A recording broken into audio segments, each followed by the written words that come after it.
Sorry you missed your lesson today. I wanted to get into seventh chords today. So in our previous lessons, we talked about major bar chords, which is the major sounds happy. We've done minor bar chords, which sound like sad.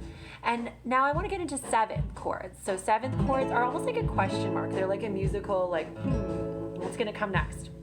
And so normally after you play a seventh chord, you would play either a major chord or a minor chord to resolve it so that you kind of answer the question. Okay, so we know that when you're playing your major chord, what you're doing is you're playing an E chord. If your root is on the E string, you're playing an E chord with your bar. Your bar determines what note it is you're playing, what chord, what your root note is. Okay, so now we're gonna play an E7. So your open E7, you know, is this note and that note, okay? So we're playing these two notes. So that's E7. So just play that open. Take a look at that shape. Okay, now you're gonna move it up. You're gonna create your bar, okay? And now you're gonna play that same shape up here. Okay, so now this is gonna be an A7 bar chord. This finger is not being used, okay? So you're playing an A7 chord, okay? With your root on the E string. Okay, so now let's look at a root on the A string seventh chord.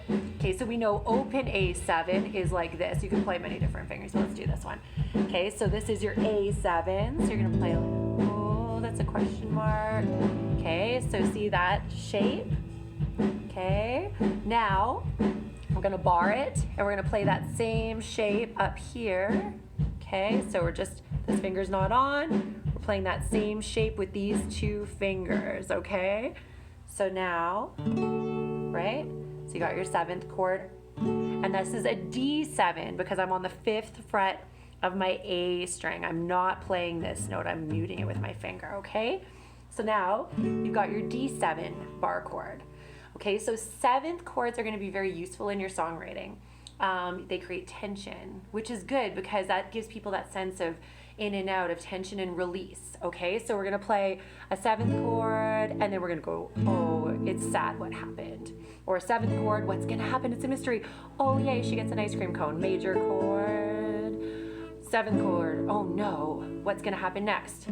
Something really sad happens. So when you're storytelling, these seventh chords are going to give you another voice, another paint in your paint palette. So play with that, play with it up and down your neck, and then next week we'll get into different voicing so we can start using a root on your D string, okay? There's lots of ways to express yourself with chords. So we will see you next week. Thanks.